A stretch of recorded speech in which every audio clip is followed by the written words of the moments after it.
ఇవాళ మనం kaiju number 8 episode 7 అయితే ఎక్స్ప్లెయిన్ చేయబోతున్నాం. సో లేట్ చేయకుండా ఎపిసోడ్ అయితే స్టార్ట్ చేద్దాం. ఎపిసోడ్ స్టార్టింగ్ లో మనకి క్లీనింగ్ స్క్వేర్ లో ఉన్న ముగ్గురు వ్యక్తులను అయితే చూపిస్తాడు. అండ్ అక్కడికి ఒక వ్యక్తి వస్తాడు. అతను వీళ్ళని అడుగుతాడు, నువ్వు ఆ కొత్త వ్యక్తిని చూసావా అని. దీనిపై ఆ మధ్యలో ఉన్న అతను చెప్తాడు, నాకు తెలిసి అతను బాత్రూమ్ లో ఉండొచ్చు, నువ్వు ఇక్కడ వెయిట్ చేయి, నేను అతన్ని తీసుకొస్తాను అని అంటాడు. దీని తర్వాత మనం రెనో ఇంకా ఫురుహాషిని అయితే చూస్తాం. ఇప్పుడు వీళ్ళ ముందు అయితే క్లీనింగ్ స్క్వేర్ లో ఉన్న వ్యక్తి అయితే ఉంటాడు. ఇప్పుడు అతన్ని చూసి ఫుషిగిరో అంటాడు, హే ఇది నీకు సేఫ్ ప్లేస్ కాదు, ఇక్కడి నుంచి వెళ్ళిపో, మేము అనుమతించే వరకు మీరు ఇక్కడికి రాకండి. కానీ ఆ వ్యక్తి ఫుషిగిరో పై తన వేలిని పాయింట్ చేసి ఒక్కటేసారి షూట్ చేస్తాడు. దీన్ని చూసి రెనో అయితే వెంటనే ఫురుహాషిని అయితే పక్కకి తప్పుకొని అంటాడు. కానీ ఫురుహాషి చెస్ట్ అయితే డ్యామేజ్ అవుతుంది. ఇప్పుడు ఆ కైజు అంటుంది, హో నీ హార్ట్ పై అటాక్ చేద్దాం అనుకున్నా, మిస్ అయ్యింది. ఇప్పుడు ఈ కైజుని చూసి రెనో ఆలోచిస్తూ ఉంటాడు, ఇతను కూడా సేమ్ సీనియర్ లాగానే ఉన్నాడు, అండ్ మేము ఎగ్జామ్ లో ఉన్నప్పుడు కూడా ఇతనే వచ్చాడు అనుకుంటాం. ఇప్పుడు ఫుషిగిరో అంటాడు, అయితే కికోరు పై దాడి చేసింది ఇదేనా? దీనిపై రెనో అంటాడు, అయితే కావచ్చు. ఇప్పుడు ఆ కైజు అంటుంది, నేనైతే ఇప్పుడు ఉత్త చేతులతో ఇంటికి వెళ్ళాలని అనుకోవట్లేదు, నాకైతే డిఫెన్స్ ఫోర్స్ లో ఉండే ఆఫీసర్ బాడీ శాంపుల్ అయితే కావాలి. ఇప్పుడు రెనోన్ అయితే దీని గురించి డిఫెన్స్ ఫోర్స్ కి ఇన్ఫార్మ్ చేయడానికి ట్రై చేస్తాడు. కానీ రెనో యొక్క కమ్యూనికేషన్ అండ్ సిగ్నల్స్ పనిచేయవు. ఇప్పుడు ఆ కైజు రెనో మీదకి అయితే అటాక్ చేస్తుంది. కానీ రెనో కొద్దిలో తప్పించుకుంటాడు. ఆ కైజు మళ్ళీ అటాక్ చేస్తుంది. దీంతో రెనో కాల్ అయితే కొంచెం డ్యామేజ్ అవుతుంది. రెనో అయితే ఇప్పుడు చాలా బలహీనంగా ఉంటాడు, ఎందుకంటే ఇంతకు ముందే తను చాలా యోజులతో ఫైట్ అయితే చేశాడు. ఇప్పుడు రెనోకి అయితే కికోరు చెప్పిన మాట అయితే గుర్తుకొస్తుంది. ఇప్పుడు కికోరు ఏం చెప్తుందంటే, ఆ కైజు అటాక్ చేసే ముందు తన వేలిని అటాక్ చేసే వ్యక్తిపై అయితే పాయింట్ చేస్తుంది. దీన్ని చూసి మనం అర్థం చేసుకోవాలి ఆ కైజు అటాక్ చేయడానికి రెడీగా ఉందని. ఇప్పుడు ఆ కైజు రెనో పై మళ్ళీ అటాక్ చేస్తుంది. కానీ రెనో దాన్ని ఈజీగా టాచ్ చేస్తాడు. దీంతో కైజు అంటుంది, తెలిసిపోయిందా? రెనో అయితే నాన్ స్టాప్ గా ఆ కైజు మీదకైతే ఫైరింగ్ చేస్తాడు. దీంతో ఆ కైజు చేయి అయితే కొంచెం డ్యామేజ్ అవుతుంది, కానీ దాన్ని అది ఈజీగా రికవర్ చేసుకుంటుంది. ఇప్పుడు రెనో ఫురుహాషితో చెప్తాడు, నువ్వు వెంటనే వెళ్ళి డిఫెన్స్ ఫోర్స్ కి అయితే ఇన్ఫార్మ్ చేయి, నువ్వు నన్ను కాపాడమని అయితే నేను నిన్ను అడగడం లేదు. వీళ్ళు ఇక్కడ మాట్లాడుకుంటూనే ఉంటారు. ఆ కైజు అయితే ఫురుహాషి మీద అయితే అటాక్ చేస్తుంది. దీన్ని చూసి రెనో వెంటనే ఫురుహాషిని అయితే కాపాడుతాడు. ఇప్పుడు రెనో అంటాడు, చెప్పేది నీకే, ప్లీజ్ నువ్వు వెంటనే వెళ్ళి డిఫెన్స్ ఫోర్స్ అయితే ఇన్ఫార్మ్ చేయి. ఫురుహాషికి అయితే అక్కడి నుంచి వెళ్ళాలని అయితే ఉండదు, కానీ రెనో ఫేస్ ని చూసి అయితే అతను అక్కడి నుంచి అయితే వెళ్ళిపోతాడు. ఇప్పుడు రెనోకి అయితే ఆ కైజుని చూసి చాలా భయం ఇస్తుంది. ఇప్పుడు రెనో ఆలోచిస్తూ ఉంటాడు, నేను అందరినీ కాపాడడానికి డిఫెన్స్ ఆఫీసర్ కావాలని అనుకున్నాను, అండ్ నేను డిఫెన్స్ ఫోర్స్ ఆఫీసర్ అయ్యి తీరుతాను. ఇప్పుడు రెనో నాన్ స్టాప్ గా కైజు మీదనైతే అటాక్ చేస్తాడు. దీని తర్వాత మన ఫుషిగిరోని అయితే చూపిస్తారు. ఫుషిగిరో ఆలోచిస్తూ ఉంటాడు, రెనో నాకన్నా బలంగా తయారయ్యాడు, ఇంకో పక్క నేను ఉన్నాను, ఎప్పుడు పక్కడి సాయం తీసుకుంటాను. దీని తర్వాత మనకి రెనోనైతే చూపిస్తారు. ఇప్పుడు ఆ కైజు వెంటనే రెనో ముందుకైతే వస్తుంది. ఇప్పుడు ఆ కైజు అంటుంది, నీకు నా గురించి ఇంకా పూర్తిగా తెలియదు అనుకుంటా, ఇప్పుడు తెలుస్తుంది. అండ్ ఆ కైజు తన వెనకాల ఇంకా 2 చేతులను అయితే బయటికి తీస్తుంది. ఇప్పుడు అది రెనో మీదకి అటాక్ చేయడానికి అయితే రెడీగా ఉంటుంది. అండ్ అది రెనో మీదనైతే అటాక్ చేస్తుంది. అండ్ అంతలోనే ఫుషిగిరో అక్కడికి వచ్చి రెనోనైతే కాపాడుతాడు. ఇప్పుడు ఫుషిగిరోని చూసి అయితే రెనోకి అయితే ఏమీ అర్థం కాదు. రెనో అంటాడు, అయితే నువ్వు డిఫెన్స్ ఫోర్స్ కి ఇన్ఫార్మ్ చేయలేదా? నువ్వు ఇక్కడికి ఎందుకు వచ్చావు ఫుషిగిరో? దీన్ని విని ఫుషిగిరో అంటాడు, నేను ఇక్కడికి రాకపోతే ఈ పాటికి నువ్వు చచ్చుండేవాడివి, అండ్ నీకు నేను కాకపోతే ఇంకెవరు సాయం చేస్తారా వెదవా. ఇప్పుడు వీళ్ళ మాటలు విని ఆ కైజు అంటుంది, నువ్వు ఇతన్ని బయట పడేయాలని అనుకుంటున్నావా? అది అసలు జరగదు, నా పర్మిషన్ లేని ఇక్కడి నుంచి శవం కూడా బయటికి వెళ్ళలేదు.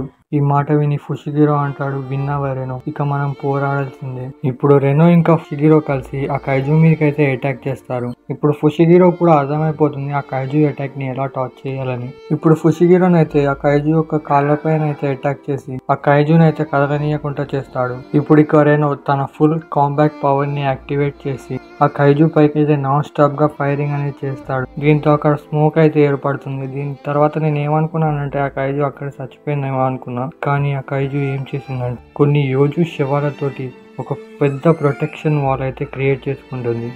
దీనివల్ల ఆ కైజుకి అయితే ఏమీ కాదు.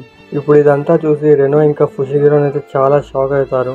దీని తర్వాత ఆ కైజు అందులో నుంచి అయితే బయటకు వస్తుంది. బయటకు వచ్చి వెంటనే రెనో పై అయితే అటాక్ చేస్తుంది. దీంతో రెనో అక్కడే కింద పడిపోతాడు. ఇప్పుడు కంట్రోల్ రూమ్ లో ఉన్నవారు హషిరాకి అయితే కంప్లైంట్ చేస్తారు, రెనో ఇంకా ఫుషిగిరో కమ్యూనికేషన్ సిగ్నల్స్ అయితే కట్ అయ్యాయని. ఇది కాఫుకా కూడా తెలుస్తుంది. ఇప్పుడు కాఫుకా దగ్గరికి కికోరు అయితే వస్తుంది. వచ్చి అంటుంది, ఆ కైజు మళ్ళీ వచ్చినట్టుంది. దీని తర్వాత మనకి రెనోని అయితే చూపిస్తారు. రెనో ఏమంటాడంటే, నా శరీరం మొత్తం కాలిపోయింది, అయిపోయినట్టుంది. అండ్ రెనో తన దగ్గర ఉన్న వెపన్ ని తీసుకొని ఆ కైజు మీదకి షూట్ చేద్దామని అనుకుంటాడు. కానీ ఆ కైజు మళ్ళీ రెనో పై అటాక్ చేస్తుంది. దీంతో రెనో అక్కడే కింద పడిపోతాడు. ఇది చూసి ఫురుహాషి కూడా తన దగ్గర ఉన్న వెపన్ తో ఆ కైజు మీదకైతే షూట్ చేస్తాడు. కానీ ఆ కైజుకి ఏం కాదు. ఇప్పుడు అది ఫురుహాషి మీదనైతే అటాక్ చేస్తుంది. దీంతో ఫురుహాషి అక్కడే కింద పడిపోతాడు. ఇప్పుడు ఆ కైజు రెనో మీదకైతే తన చైన్ అయితే పాయింట్ చేస్తుంది. ఇప్పుడు అది రెనోని చంపడానికి సిద్ధంగా అంటుంది నిన్ను ఇప్పుడు ఎవరు కాపాడలేరు అని. ఇప్పుడు ఈ కైజు వెనకాల కాఫుకా అంటాడు, ఇప్పుడు చావబోయేది నువ్వు నా మూర్ఖుడా. ఇప్పుడు కాఫుకా అయితే ఆ కైజుకి ఒక సింపుల్ పంచేతి ఇస్తాడు. ఇప్పుడు ఆ కైజుకి అయితే ఏమీ అర్థం కాదు. ఇప్పుడు ఆ కైజు అంటుంది, ఏంటి నా బాడీ నాకు కనబడుతుంది, ఆహా ఎవరో నా తలని విరగ్గొట్టేశారు. ఇప్పుడు కాఫుకా రెనోతో అంటాడు, సారీ నాకు కొంచెం లేట్ అయింది. ఇప్పుడు రెనో ఆలోచిస్తూ ఉంటాడు, ఇలా జరగకుండా ఉండడానికి నేను చాలా ట్రై చేశాను, కానీ చివరికి సీనియర్ మళ్ళీ ట్రాన్స్ఫార్మ్ అయ్యారు. ఇప్పుడు కాఫుకాని చూసి అయితే ఫుషిగిరో అంటాడు, మళ్ళీ ఒక కొత్త కైజునా? అవును, మీకు ఈ కైజు పేరు చెప్పడం మర్చిపోయినా. ఈ కైజు పేరు వచ్చేసి కైజు నెంబర్ 9. ఇప్పుడు కైజు నెంబర్ 9 అంటుంది, ఓహో ఆ కొత్త కైజు నువ్వేనా? నేను అనుకున్న దానికంటే నువ్వు చాలా బలంగా ఉన్నావు. ఇప్పుడు కాఫుకా రెనోని పక్కకు కూర్చోపెట్టి అంటాడు, రెనో కొంచెం టైం పట్టేలా ఉంది, అప్పటిదాకా నువ్వు నీ సూట్ సహాయంతో హీల్ అయితే చేసుకో.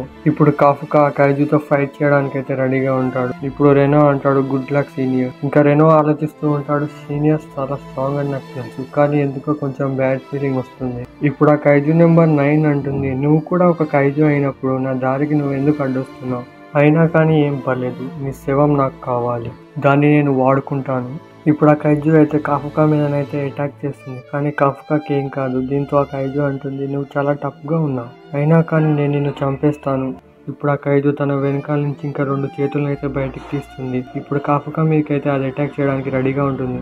ఇప్పుడు దీన్ని చూసి అయితే ఫుషిగిరో అంటాడు, వామో ఇది మా మ్యాచ్ ని చాలా సీరియస్ గా తీసుకున్నట్టుంది.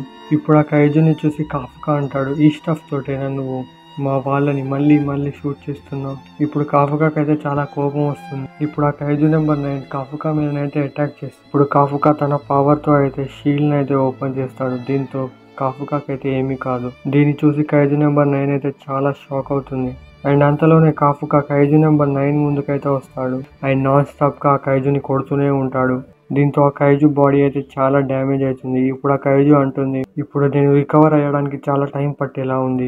ఎలాగ ఒక ప్రొటెక్షన్ వాల్ అయితే క్రియేట్ చేసింది చూడు, ఆ వాల్ ని మళ్ళీ క్రియేట్ చేస్తుంది. కానీ కాఫుకా అందులోకి దూరి మరి ఆ కైజుని కొడతాడు. దీంతో ఆ కైజు అక్కడే కింద పడిపోతుంది. దాని శరీర భాగాలన్నీ బయట పడిపోతాయి. ఇప్పుడు ఇంకా ఒక్క పంచిస్తే ఆ కైజు అక్కడే చనిపోతుంది. కానీ అక్కడికి 2 డిఫెన్స్ ఫోర్స్ ఆఫీసర్స్ అయితే వస్తారు. వాళ్ళు హషిరాతో చెప్తారు, ఇక్కడ మాకు కైజు నెంబర్ 8 అయితే కనబడ్డాడు అని చెప్తారు. దీని తర్వాత మనకి కికోరుని అయితే చూపిస్తారు. ఇప్పుడు షినోమియా ఆలోచిస్తూ ఉంటుంది, కాఫుకా ఈ పాటికి ఎంత దూరం వెళ్ళి ఉంటాడని. అండ్ ఇంతకు ముందు కాఫుకా ఇంకా షినోమియా మాట్లాడుకున్న దాన్ని అయితే మనకు చూపిస్తారు. షినోమియా అడుగుతుంది, రెనో ఇంకా ఫుషిగిరో కమ్యూనికేషన్స్ అయితే పనిచేయట్లేదు, ఇప్పుడు నువ్వు వాళ్ళని ఎలా కనిపెడతావని.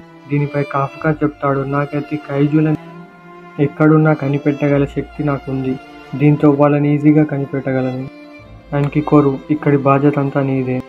అండ్ కాఫుకా అక్కడి నుంచి వెళ్ళిపోతాడు. ఇప్పుడు కికోరు కూడా తెలుస్తుంది ఇక్కడ ఒక హ్యూమనైడ్ కైజుని కనిపెట్టారని. అది కైజు నెంబర్ 8కి అయితే దగ్గరకు పోలికగా ఉంది.